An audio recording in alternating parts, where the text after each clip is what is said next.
நம்ம ஆண்டவருடைய வார்த்தைக்கு செல்வோம். आइए परमेश्वर के वचन में जाएंगे। திருப்போம் எபிரேயர் 4ஆம் அதிகாரம், इब्रानी की किताब 4था अध्याय की ओर देखेंगे। எபிரேயர் 4 इब्रानी की किताब 4था अध्याय। தமிழ்ல வாசிக்கிற முடிஞ்ச அளவுக்கு வசனத்தை, கொஞ்சம் தமிழ்ல வாசிக்கிறது கஷ்டமா தான் இருக்கு. कोशिश करूंगा मैं तमिल में कुछ वचनों को पढूं, मुझे थोड़ा तकलीफ होता है तमिल में पढ़ने के लिए। verse 4ல இருந்து வாசிக்கிறேன், நான் தமிழ்ல 4வது வசனத்துல இருந்து ஸ்டார்ட் ஆகுது.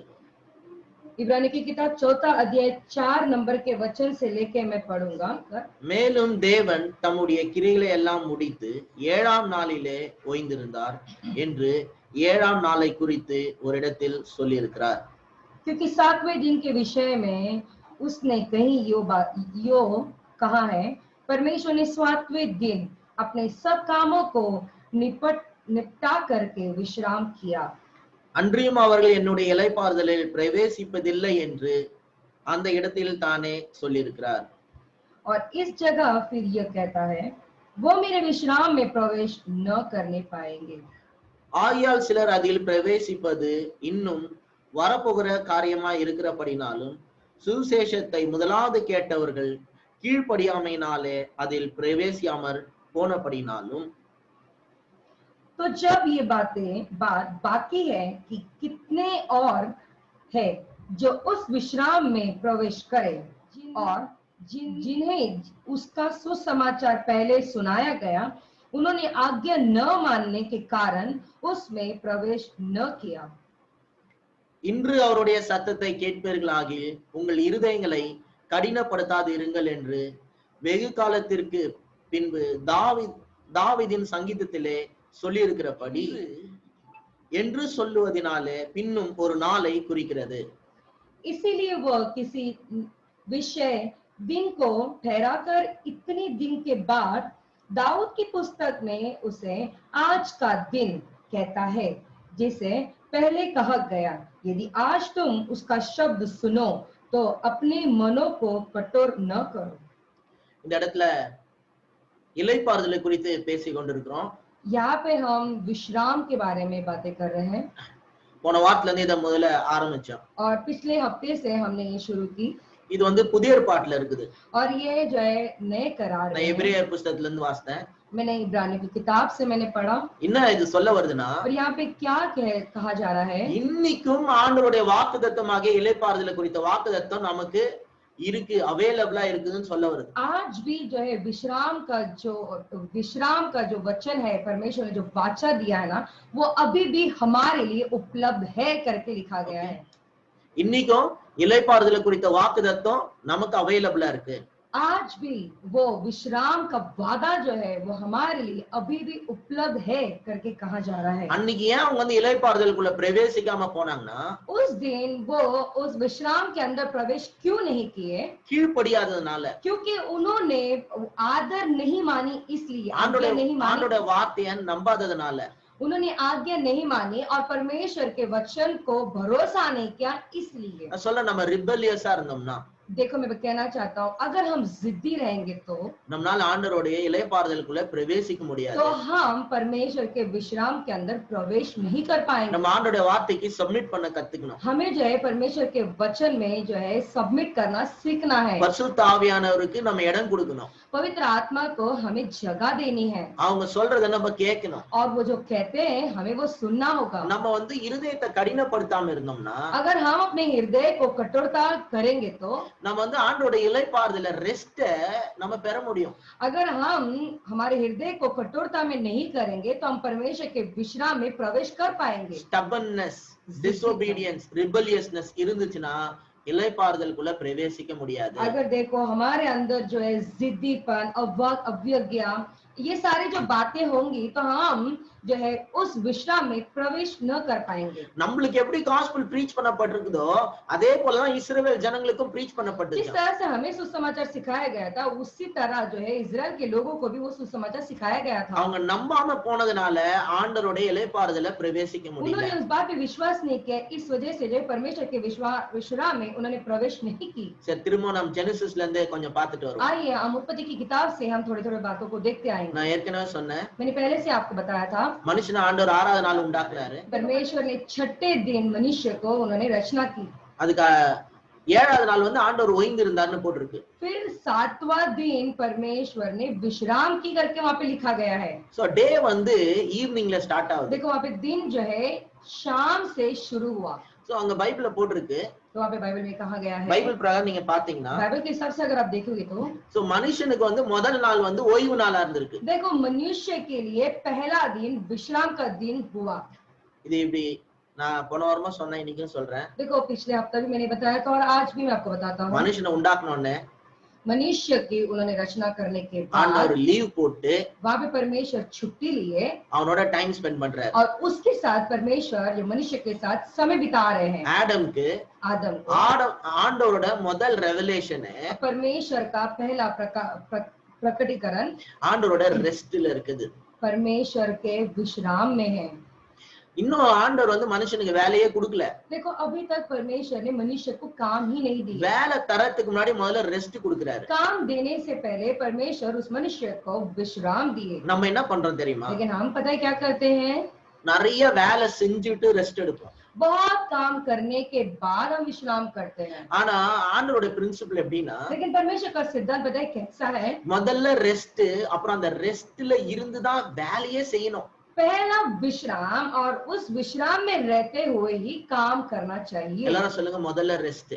सबसे पहले कहो, सभी लोग मिलकर कहो कि सबसे पहला विश्राम। முதல்ல ரெஸ்ட். पहला विश्राम। வேலை செஞ்சு டயர்ட் ஆயிட்டு ரெஸ்ட் எடுக்கிறது இல்ல. काम सब खत्म होने के बाद विश्राम करना ऐसा नहीं। முதல்ல ரெஸ்ட்ல இருந்து தான் வேலையே செய்யணும். सबसे पहले विश्राम में रहकर ही बाद में काम करनी चाहिए। எல்லாம் சொல்லுங்க, முதல்ல நான் ரெஸ்ட்ல இருந்து தான் வேலையே செய்யணும். सभी लोग हमारे साथ कहे, पहले हमें विश्राम में रहना है, उसके बाद में ही हमें काम करनी है। நான் சொல்றது வந்து பிசிக்கல் ரெஸ்ட் பத்தி சொல்ல. देखो मैं जो कह रहा हूँ ना, शारीरिक विश्राम के बारे में मैं नहीं कह रहा हूँ। ஒரு 1/2 மணி நேரம் அப்படியே உட்கார்றது, ऐसे ही आधा घंटा शांत से கொஞ்ச நேரம் चुपचाप बैठना, கொஞ்ச நேரம் படுத்து தூங்குறது, ऐसे ही थोड़ा देर ऐसे ही लेटे लेटे सो जाना, இதெல்லாம் கூட முக்கியம். பிசிக்கல் ரெஸ்ட் முக்கியம். देखो शारीरिक आराम भी महत्वपूर्ण है, जरूरी है। நான் சொல்றது வந்து நமக்குள்ள ஒரு பெரிய சமாதானம் உண்டாகணும். मैं जो कह रहा हूँ ना, जो अंदर एक बहुत बड़ा शांति होनी चाहिए। அந்த ரெஸ்ட்ல இருந்து தான் நம்ம வேலையை செய்ய ஆரம்பிக்கணும். और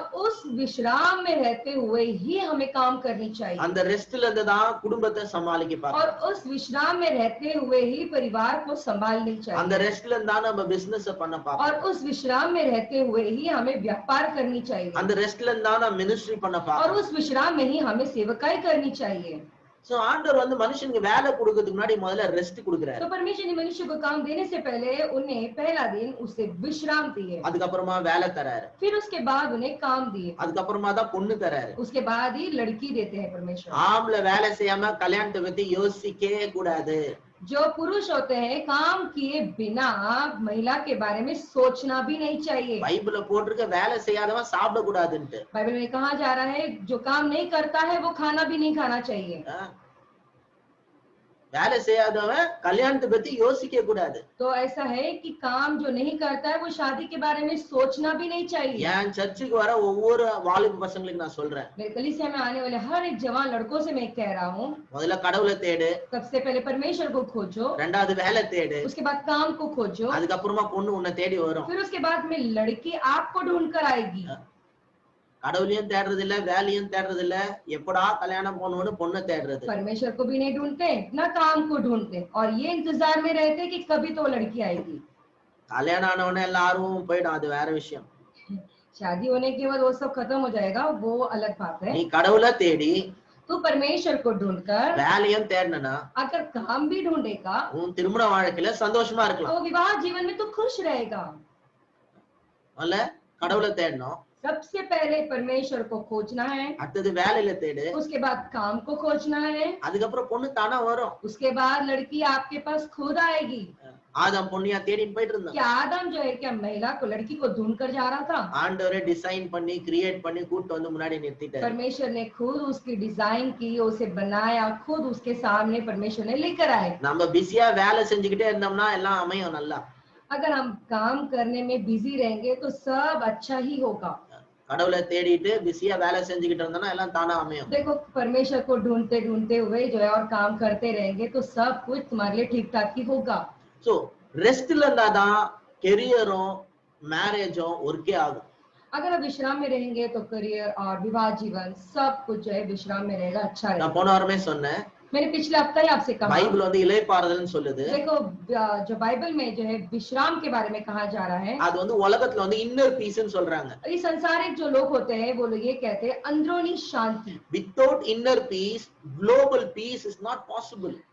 अंदरूनी शांति के बिना ये ग्लोबल शांति जो है, इस संसार का जो शांति वो नहीं हो सकता, वो असंभव है। நான் சொல்ல நல்லா கேட்டுங்க. जो मैं कह रहा हूँ अच्छी तरह से நிறைய सुनो। பேருக்கு உலகத்தை பத்தி கவலை. बहुत सारे लोग इस संसार के बारे में चिंता करते हैं, உலகத்தை ஆதாயப்படுத்தணும், इस संसार को जो है इनका मन जीतना है, ஏகப்பட்ட ஆத்மா ஆதாயப்படுத்தணும், बहुत सारे आत्माओं को हमें जीतना है, உலகத்தை மாத்தணும். ये संसार को हमें बदलना है। நான் சொல்றேன், அதெல்லாம் பெருசா நீங்க நினைக்கவே தேவையில்லை. मैं आपसे कहना चाहता हूँ, आप जो है इसके बारे में बहुत ज्यादा सोचे नहीं। நீங்க சமாதானமா, ஒவ்வொரு மனுஷனும் நான் நல்லா சந்தோஷமா சமாதானமா இருக்குன்னு நினைச்சாலே போதும், உலகம் சந்தோஷமா இருக்கும். हर एक मनुष्य जो है मैं समाधान से, मैं खुशी से रहूंगा तो बस हो गया, ऐसा करके आप सोचेंगे ना तो पूरा संसार जो है बदल जाएगा। இப்ப பாருங்க, சோ இதுல பாத்தீங்கன்னா ஒவ்வொருத்தரும் நினைக்கிறோம். तो हम यहाँ पे देखते तो एक जन ऐसा सोचते हैं, நம்ம வந்து நினைக்கிறோம் நான் நல்லா சந்தோஷமா இருக்கணும், तो एक जन ऐसा सोचते हैं कि भाई मैं खुशी से रहूंगा तो अच्छा होगा, நான் நல்லா சந்தோஷமா இருக்கணும், சமாதானமா இருக்கணும். मैं अच्छे खुशी से और शांति पूर्वक रहना चाहिए। இப்ப நம்ம சர்ச்சில் இருக்கிற எல்லாரும் யோசிக்கிறோம், अभी हमारे सारे कलीसिया के लोग सोचते हैं, அப்ப நம்ம நல்லா சந்தோஷமா இருக்கோம், फिर उसके बाद में हम अच्छे खुशी से रहते हैं, நான் சமாதானமா இருக்கேன், मैं शांति पूर्वक, அதே போல நீங்களும் சமாதானமா और இருக்கீங்க. आप भी उसी तरह शांति पूर्वक। அப்ப நம்ம ஹோல் சர்ச் எப்படி இருக்கும்? फिर उसके बाद में हमारा पूरा कलीसिया कैसा रहेगा? எல்லாரும் சந்தோஷமும் சமாதானமும் நிறைஞ்ச ஆட்களா இருக்கணும். फिर पूरी सारे लोग जो है समाधान से, खुशी से भरे हुए लोग रहेंगे। இப்படியே உலகத்துல இருக்கிற ஒவ்வொரு மனுஷனும் நினைச்சானா, अगर इस संसार में जो लोग है, एक मनुष्य अगर ऐसा सोचेगा तो முதல்ல நான் நல்லா சந்தோஷமா சமாதானமா இருக்கணும், सबसे पहले मैं खुशी से और समाधान पूर्वक रहूंगा तो இப்படியே எல்லாரும் நினைச்சாங்கன்னா உலகமே சந்தோஷமா சமாதானமா தான் இருக்கும். तो ऐसा ही अगर हर एक लोग सोचेंगे तो पूरा संसार जो है खुशी से और समाधान से रह पाएंगे। எத்தனை பேர் நான் சொல்றது புரியுது? कितने लोगों को समझ में आ रहा है जो हम कह रहे हैं? பாருங்க, சில டைம்ல देखो कभी कभार ऐसा होता है, நிறைய பேருக்கு இந்த செல்ஃப் லவ்க்கும் செல்ஃபிஷ்னஸ்க்கும் இருக்கிற வித்தியாசம் புரியல. बहुत सारे लोगों को स्वयं से प्यार करना या स्वार्थी से प्रेम करना, इस दोनों स्वार्थीपन में जो है ये दोनों वर्ड में अलगाव उन्हें समझ में नहीं आता। स्वयं से प्यार करना और स्वार्थ से रहना, दोनों बातों में अलगाव समझ में आती நம்ம नहीं। செல்ஃபிஷா இருக்க கூடாது, हमें स्वार्थी नहीं रहनी चाहिए ஆனா அதுக்காக வந்து செல்ஃபியை ஹேட் பண்ற ஆளா இருக்க கூடாது. और ऐसा भी नहीं होना चाहिए कि वो खुद से भी नफरत करने वाला रहे, ऐसा नहीं होना चाहिए। பைபிள் என்ன சொல்லிருக்கு? बाइबल में क्या कहता है? உன்னை நேசிக்கிறது போல பிறனை நேசி. तुम जैसे अपनों से प्यार करते हो वैसे तुम दूसरों से भी प्यार करना நீ चाहिए। முதல்ல உன்னை நேசிக்கணும். सबसे पहले तुम अपने आप से प्रेम करनी चाहिए। நான் சொல்றது உங்களுக்கு புரியுதா? आपको समझ में आ रहा है क्या முதல்ல मैं कह உன்னை रहा हूं? நேசிக்கணும். सबसे पहले तुम्हें अपने आप से प्रेम करनी चाहिए அந்த பொசிஷன்ல இருந்தா மத்தவனை நேசிக்கணும். और उस पोजीशन में ही आप दूसरे से भी प्रेम करनी चाहिए। உன்னையே நேசிக்காம மத்தவங்களை என்ன நேசிக்கிறது? तुम अपने आप से प्रेम नहीं कर पाते हो तो तुम दूसरों से कैसे प्रेम कर पाओगे? நான் இன்னைக்கு சொல்ல எல்லாம் கேட்டுங்க. तो मैं जो आज कह रहा हूँ ध्यान से सुनिए। முதல்ல நம்மள நேசிக்கணும். सबसे पहले हमें अपने आप से प्रेम करनी है। உங்களை கடவுள் நேசிக்கிறாரு. परमेश्वर आपसे प्रेम करते हैं। சில நேரத்துல நம்மள நேசிக்கிறது இல்ல, कभी कभी ऐसा होता है हम खुद अपने आप से प्रेम नहीं कर पाते हैं। கடவுள் நம்மள நேசிக்கிறாரு. परमेश्वर हमसे प्रेम करते हैं கடவுளுக்கு உங்களை ரொம்ப பிடிக்கும், और परमेश्वर जो है आपको बहुत पसंद भी करते हैं। ஆனா உங்களுக்கு உங்களை ரொம்ப பிடிக்குமா? क्या तुम अपने आप को पसंद करते हो क्या? சில நேரத்துல நம்ம மேலயே நம்மளுக்கு கோவமா இருக்கும். कभी कभी जो हम अपने आप से क्रोध करते हैं। நம்ம எப்பயோ பண்ண மிஸ்டேக்க நினைச்சு இப்ப கூட வருத்தப்பட்டே இருக்கோம். कभी तो एक गलती किया और उस गलती को अभी भी सोच के ही चिंता में रहते हैं। கடவுள் கூட அந்த தப்பை மன்னிச்சிட்டு இருப்பாரு, वो परमेश्वर भी उस गलती को माफ कर चुके होंगे, ஆனா இன்னைக்கு वரைக்கும் நம்மனால மன்னிக்க முடியாது இருக்கும். लेकिन आज भी हम उस बातों को हम अपने आप भी जो है उस बात से हम अपने आप से माफी नहीं करते हैं। நம்மளே நம்ம மன்னிக்காம இருப்போம் சில நேரத்துல. कभी कभी जो हम अपने आप को ही माफ नहीं करते हैं நம்ம மேலே நம்மளுக்கு கோவமா இருக்கும். और हमें अपने आप पर ही गुस्सा आता है। நான் சொல்றது யாருக்கா புரியுதா? क्या जो मैं हम कह रहे हैं क्या आपको समझ में आ रहा அது है? யாராவது ஃபீல் பண்ணிருக்கீங்களா? क्या इस बात को कोई भी महसूस किए क्या? உங்க பாஸ்ட் மிஸ்டேக்க ஆண்டவர் ஃபர்கிவ் பண்ணிட்டாரு. आपकी जो भूतकाल में जो बातें हुई थी, जो गलती है, वो परमेश्वर ने माफ कर दी। ஆண்டவர் மன்னிக்கிறாரு. நீங்க ஆண்டவர்கிட்ட மன்னிப்பு கேட்டு ஆண்டவர் மன்னிக்கிறாரு. परमेश्वर से आप माफी मांगते हो और परमेश्वर आपकी गलती को माफ करते हैं। ஆனா நீங்க உங்களை மன்னிக்கிறீங்களா? क्या आप अपनी गलती को माफ करते हो? see sometimes உங்களுக்கே தெரியாது நீங்க உங்களை மன்னிக்கிறீங்களா நேசிக்கிறீங்களா उங்களுக்கே தெரியாது देखो कभी कभी ऐसा होता है कि आप अपने आप को माफ करते हो क्या आप अपने आप से प्रेम करते हो क्या? आपको खुद को वो बात पता नहीं चलती है। எங்க பயங்கர regret இருக்கோ அங்க வந்து unforgiveness இருக்கு जहाँ पे जो है बहुत ज्यादा रिग्रेट होता है वहीं पे जो है बहुत ज्यादा फॉरगिवनेस होता है, अनफॉरगिवनेस क्षमाहीन होता है। இன்னும் நீங்க என்ன பண்ணல உங்களே இன்னும் மன்னிக்கலன்ற அர்த்தம் इसका मतलब ये है कि आप अपने आप को खुद को माफ नहीं किए। உங்களுக்கே தெரியாம நீங்க வந்து பனிஷ்மென்ட் ஐ டிசர்வ் பனிஷ்மென்ட் நீங்க நினைச்சுவீங்க आपको ही आप ही जाने अनजाने में आपको ऐसा लगता होगा हाँ इस सजा की मैं योग्य हूँ करके आप अपने आप को ही ऐसे ही सोचते हैं அது உங்களுக்கே தெரியாது और आप भी वो बात को नहीं जान पाते हो। இதெல்லாம் நம்மளுக்குள்ள நடக்கிற ஒரு விஷயம் देखो ये सारी जो बातें ना वो आपके अंदर होने वाली बातें हैं। நம்மளுக்கே தெரியாம வர பிரச்சனைக்கெல்லாம் ஐ டிசர்வ் இட் நான் ரொம்ப தப்பு பண்ணேன் எனக்கு வேணும் தான் जाने अनजाने में हम क्या करते हैं हाँ ये गलती हुई है ना इस वजह से इस बात के योग्य हूँ मैं इस बात की योग्य हूँ गलती की इस सजा की ऐसे हम सोचते हैं।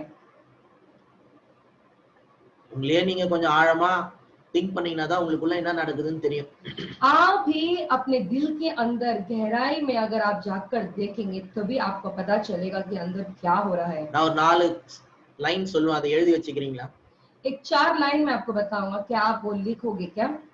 இது ரொம்ப சிம்பிளா இருக்கும் ये बड़ा ही सरल होगा ஆனா இது வந்து உங்களுக்கு ஒரு பெரிய चेंजेस கொண்டு வரும் लेकिन ये जो 4 लाइन्स है आपके जीवन में बहुत बड़ा बदलाव को लेकर आएगा। நோட் பென் இருந்தா எழுதிங்க नोट और पेन है तो आप लिख लो I love you I love you I am sorry I'm sorry please forgive me मेहरबानी करके मुझे माफ कर दो thank you धन्यवाद। I will repeat it मैं वापस से दोहराता हूँ I love you मैं तुमसे प्रेम करता हूँ I am sorry मुझे माफ कर दो please forgive me मेहरबानी करके मुझे माफ कर दो thank you धन्यवाद। இது வந்து ये உங்ககிட்டயே உங்களை பத்தி சொல்லிக்கிறது ये आपको अपने आप से ही कहना है। ஆண்டவர் உங்களை நேசிக்கிறாரு देखो परमेश्वर आपसे प्रेम करते हैं। சில நேரத்துல நம்ம தான் நம்மள நேசிக்க மாட்டோம் कभी कभी ऐसा होता है हम अपने आप से खुद से प्रेम नहीं करते हैं। ஆண்டவர் உங்களை மன்னிக்கிறாரு परमेश्वर आपको माफ करते हैं। சில நேரத்துல நம்மளே நம்ம பண்ண தப்பு நினைச்சு ச்சே நான் அப்படி பண்ணிருக்கூடாது ச்சே நான் அப்படி பண்ணிருக்கூடாது ச்சே நான் ஏன் தான் அப்படி பண்ணணும் தெரியலன்னு வருத்தப்பட்டே இருப்போம் कभी कभी जो है हम ही जाने अनजाने में छे ये गलती मैंने क्यों की छे ये गलती मैंने क्यों की ऐसा क्यों मैंने ऐसा किया करके बार बार हम अपने आप को ही खोजते रहते हैं। இந்த மாதிரி நம்ம ஒரு ரிக்ரெட் குள்ள போனோம்னா अगर हम इस रिग्रेट के अंदर जाएंगे तो पछतावा के अंदर जाएंगे நமக்குள்ள பீஸ் இருக்காது तो हमारे अंदर वो विश्राम नहीं रहेगा। நம்ம இன்னும் மிஸ்டேக் பண்ணிக்கிட்டே இருப்போம் उसके बाद में वो बहुत सारी और गलतियां ही करते रहेंगे। சோ அந்த சைக்கிள் ஆஃப் மிஸ்டேக்கை நம்ம ஸ்டாப் பண்ணோம்னா तो उस गलतियों का जो साइकिल है उसे अगर हमें रोकना है तो உங்களை பார்த்தே நீங்க சொல்லணும் आपको अपने आप को देख कर कहना है। யாராவது உங்க மேலயே கோவமா இருக்கீங்கன்னா अगर कोई भी यहाँ पे है जो तुम खुद अपने आप से ही गुस्से में हो तो எல்லாரும் முன்னேறிட்டா நான் மட்டும் இன்னும் முன்னேறாம இருக்கேன் सभी लोग आगे बढ़ गए अभी तक मैं आगे नहीं बढ़ी நான் ஒரு வேஸ்ட் நான் ஒரு ஃபெயிலியர் मैं एक वेस्ट हूँ एक फेलियर हूँ நான் இந்த தப்பு பண்ணிட்டேன் அதனால இப்படி ஆயிடுச்சு என் லைஃப் मैंने ये गलती की इसलिए मेरा जीवन ऐसा हो गया है। யாராவது நீங்க வருத்தப்பட்டுட்டு இருந்தீங்கன்னா अगर ऐसा कोई भी अपने आप से नाराज है या चिंतित में है तो 20 मिनट्स டைம் எடுத்து 20 मिनट समय निकाल कर I love you I love you I am sorry I'm sorry please forgive me मुझे अपने आप को माफ कर दो thank you धन्यवाद। I love you मैं तुमसे प्रेम करता हूँ I am sorry मुझे माफ कर दो please forgive me मेहरबानी करके मुझे माफ कर दो thank you धन्यवाद। இப்படி நீங்க சொன்னீங்கன்னா अगर आप ऐसे कहोगे तो உங்களுக்குள்ள ஒரு சமாதானம் வர ஆரம்பிக்கும் तो आपके अंदर एक शांति आना शुरू हो जाएगा। உங்களுக்குள்ள फ्रस्ट्रेशन इरिटेशन இருக்கிற வரைக்கும் உங்களால சமாதானமா இருக்க முடியாது। जब तक चिड़चिड़ापन फ्रस्ट्रेशन अगर रहता है तो आपके अंदर वो शांति नहीं आएगी। நீங்க ஏதோ ஒரு முட்டாள்தனமா தப்பு பண்ணிட்டீங்க कुछ तो जो है बेवकूफी के कारण गलती कर दी அதனால ஏதோ பிரச்சனை ஆயிடுச்சு और कुछ तो उसमें बहुत बड़ी समस्या आ गई। ஐயோ நான் அது பண்ணிருக்க கூடாது अरे रे वो मुझे नहीं करना चाहिए था வருத்தப்பட்டு ஒரு பிரயோஜனம் இல்ல இல்ல. चिंता करके कोई भी फायदा नहीं। டெய்லி நான் அந்த மாதிரி பண்ணிருக்க கூடாது பாஸ்டர், நான் ஏன் தான் பண்ணேன்னு தெரியல, இப்படி வருத்தப்படுறதுனால ஏதாவது நடக்குமா? डेली जो है पास्टर वो गलती मुझे नहीं करना चाहिए, मैंने ऐसा कर दी ना, ऐसे करके रोज अगर आप कहते रहोगे तो उसका कोई फायदा होगा क्या? ஐயோ அன்னைக்கு நான் அப்படி தப்பு பண்ணிட்டேன், தான் எனக்கு இப்படி ஆயிடுச்சு. अरे बाप रे, उस दिन मैंने वो गलती की, इस वजह से ऐसा हो गया। அதெல்லாம் விட்டுருங்க இன்னைக்கு. वो सब आज छोड़ दो। I love you, मैं तुमसे प्रेम करता I'm हूँ, sorry, मुझे माफ कर दो, please forgive me, मेहरबानी करके मुझे माफ कर दो, thank you. धन्यवाद। ஃபர்ஸ்ட் இது ஆண்டவர் கிட்ட கேட்காம நம்ம கிட்ட கேட்கணுமா? पास्टर ये परमेश्वर से मांगे बिना क्या हमें अपने आप से मांगना है क्या? நீங்க ஆண்டவர் கிட்டயும் கேளுங்க. आप परमेश्वर से भी मांगो, ஆண்டவர் உங்களை நேசிக்கிறாரு. परमेश्वर आपसे प्रेम करते हैं। நான் அந்த அண்டர்ஸ்டாண்டிங்ல இருக்கேன். देखो वो सोच में, उस समझ में मैं हूँ। ஆண்டவர் என் மேல கோவமா இல்ல, परमेश्वर मुझसे क्रोध नहीं है। நான் தான் சில நேரத்துல என் மேல கோவமா இருக்கேன். कभी कभी मैं खुद अपने आप से कभी कभी गुस्सा हो நான் जाता இன்னும் हूँ। செட்டில் ஆகல, देखो मैं ठीक तरह से सेटल नहीं हुआ, நான் நினைச்ச மாதிரி காரியம் நடக்கல, जो जो मैं सोचा वो सब नहीं हुआ, நான் நிறைய தப்பு பண்ணிட்டேன், बहुत सारी गलतियां मैंने की ஃப்ரஸ்ட்ரேஷன், और बहुत फ्रस्ट्रेशन, என் மேலயே கோவம், अपने आप से क्रोध, நான் செஞ்ச காரியம் எல்லாம் சரியா நடக்கல. और जो चीज मैंने किया वो ठीक से नहीं चला। இப்ப ஆண்டவர் என் மேல கோவமா இருக்காரு? क्या परमेश्वर मुझसे नाराज है? ஆண்டவர் என் மேல கோவமா இல்ல, परमेश्वर मुझसे नाराज नहीं है। நம்ம தான் நம்ம மேல சில நேரத்துல கோவமா இருக்கு. कभी कभी हम अपने आप से ही क्रोधित में சோ रहते हैं। உங்களுக்குள்ள ஒரு ஹார்மனியை கொண்டு வரணும், உங்களுக்குள்ள ஒரு இசைந்து இருக்க தெரியணும். तो हमारे खुद के अंदर जो है एक एकतापन होना चाहिए। யாருக்கெல்லாம் அப்படி ஃபீல் பண்றீங்களோ, என் மேல எனக்கு கோவமா இருக்கு பாஸ்டர் அப்படி ஃபீல் பண்ணீங்கன்னா, जो कोई भी जो है तुम्हें ऐसा लगता है कि हाँ पास्टर मैं अपने आप से क्रोधित हूँ, अगर ऐसा सोचते हो तो நீங்க இத 20 மினிட்ஸ் டெய்லி சொல்லுங்க. तो ये हर दिन 20 मिनट आपको ये कहना होगा। எப்பெல்லாம் உங்க மிஸ்டேக்ஸ் உங்களுக்கு ஞாபகம் வருதோ, जब कभी तुम्हारी गलतियां तुम्हें याद आती है तो உடனே இத நீங்க சொல்லுங்க. तुरंत आप ये कहे। திருப்பியும் சொல்றேன், ஆண்டவர் நம்மள ஃபர்கிவ் பண்ணிருக்காரு, ஆண்டவர் நம்மள நேசிக்கிறாருன்ற அண்டர்ஸ்டாண்டிங்ல இப்ப நம்ம கிட்ட செட் பண்ணோம், சரி பண்ணோம்ன்ற அண்டர்ஸ்டாண்டிங்ல இத நம்ம செய்யறோம். देखो परमेश्वर हमसे प्रेम करते हैं और हमें ये समझ लेनी चाहिए कि हाँ वो समझ है, समझ आ गया है इस वजह से। அதனால இப்ப நம்ம வந்து நம்மள மன்னிக்காம இருந்தோம்னா நம்மள பார்த்து பேசணும். तो अगर इस वजह से अगर हम अपने आप को माफ नहीं किए हैं तो हमें अपने आप को देखकर ये कहना है। எனக்கு ஆண்டவர் உங்க மேல கோவமா இருந்தா ஆண்டவர் உங்களை மன்னிக்கணும். देखो परमेश्वर अगर आपसे क्रोधित है तो परमेश्वर आपको माफ करना होगा। நான் ஆண்டவர் உங்க மேல கோவமா இல்ல, लेकिन परमेश्वर आपसे क्रोधित नहीं है। நம்ம தான் சில நேரத்துல நம்ம மேல கோவமா இருக்கும். कभी कभी हम ही अपने आप पे क्रोधित रहते हैं। நான் சொல்றது புரியுதா? आपको समझ में आ रहा है जो हम कह रहे हैं? உண்மையிலே நான் சொல்றது யாருக்கா புரியுதுன்னா எஸ் ன்னு டைப் பண்ணுங்க. सच में जो हम कह रहे हैं अगर सबको समझ में आ रहा है तो आप हाँ करके टाइप करें। ஏன்னா எத்தனை பேருக்கு புரியுதுன்னு எனக்கு தெரியல. क्योंकि मुझे समझ में नहीं आ रहा है कि कितने लोगों को समझ में आ रहा है। உங்க மிஸ்டேக்ஸ் நினைச்சு உங்களுக்கே உங்க வெறுப்பா இருந்துச்சுன்னா, तुम्हारी गलती को याद करके तुम्हें ही ऐसा लगता है तुम्हें अपने आप पर गुस्सा आ रहा है நீங்க இது சொல்லுங்க. तो तुम्हें ये कहना है, உங்களுக்குள்ள ஒரு பெரிய சேஞ்சஸ் வரும். तो आपके अंदर एक बहुत बड़ा बदलाव உங்களுக்கு நல்ல आएगा। நல்ல காரியங்கள் நடக்க ஆரம்பிக்கும். आपके जीवन में अच्छी अच्छी भली भली बातें होने लगेगी। I love you, I love you, I am sorry, मुझे माफ कर दो, please forgive me, मेहरबानी करके मुझे माफ कर दो, thank you. धन्यवाद।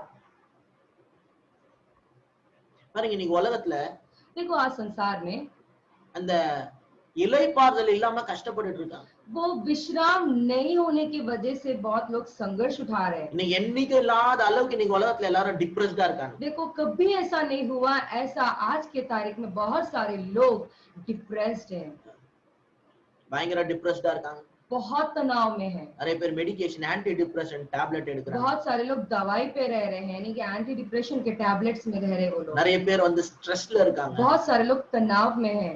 நிறைய பேர் வந்து சூசைடல் டெண்டன்சில இருக்காங்க. बहुत सारे लोग आत्महत्या कर ले उस मानसिकता में रह रहे हैं। நிறைய பேர் சந்தோஷமாவே இல்ல. बहुत सारे लोग खुशी से ही नहीं है। ஏன் உள்ள இளைப்பாறுதல் இல்ல? क्यों? क्योंकि अंदर वो विश्राम नहीं है। பாலிவுட்ல இருக்கிற பெரிய பெரிய ஸ்டாருங்க எல்லாம் உள்ள இன்னர் பீஸ் இல்லாம ஸ்ட்ரகிள் பண்ணிட்டு இருக்காங்க. बॉलीवुड के बड़े बड़े सितारे जो है अंदरूनी शांति नहीं है करके उनको वो संघर्ष उठा रहे हैं। நம்ம அவன மாதிரி இல்லையா நான் நினைக்கிறேன். நம்ம देखो हम उनके जैसे नहीं ना करके हम सोच रहे हैं यहाँ அவங்க पर। பாருங்க எவ்வளவு அழகா இருக்காங்க, देखो कितने खूबसूरत हैं, எவ்வளவு பணக்காரா இருக்காங்க, कितने पैसे वाले हैं, எவ்வளவு சக்சஸ்ஃபுல்லா இருக்காங்க, कितनी सफलता पूर्वक है, எவ்வளவு ஃபிட்டா இருக்காங்க. कितने अच्छे फिट है। நம்ம பார்த்தா நம்ம அந்த மாதிரி இல்லையே. लेकिन लेकिन हमें देखे तो हम वैसे नहीं है ना। ஆனா அவங்களுக்குள்ள लेकिन उनके अंदर உள்ள வந்து இளைப்பாறுதல இன்னர் பீஸ் இல்ல. लेकिन उनके अंदर जो विश्राम यानी अंदरूनी विश्राम नहीं है। அதனாலதான் சந்தோஷத்தை எங்கெங்கயோ தேடிக்கிட்டு இருக்கான். इसीलिए जो खुशी होती है ना उस खुशी को बाहर कहीं तो ढूंढ रहे हैं वो लोग। அதனாலதான் அவனுங்க ட்ரக்ஸ் எல்லாம் எடுக்கறானுங்க. इसीलिए वो लोग ड्रग्स सब ले रहे हैं। ஆனாலும் டிப்ரெஸ்டா இருக்காங்க. लेकिन फिर भी वो लोग डिप्रेस्ड है। இந்த இளைப்பாறுதலுக்கு ஆப்போசிட் என்ன தெரியுமா? ये जो विश्राम है ना, विश्राम का विपरीत पता है क्या है? பயம், डर, கவலை, चिंता।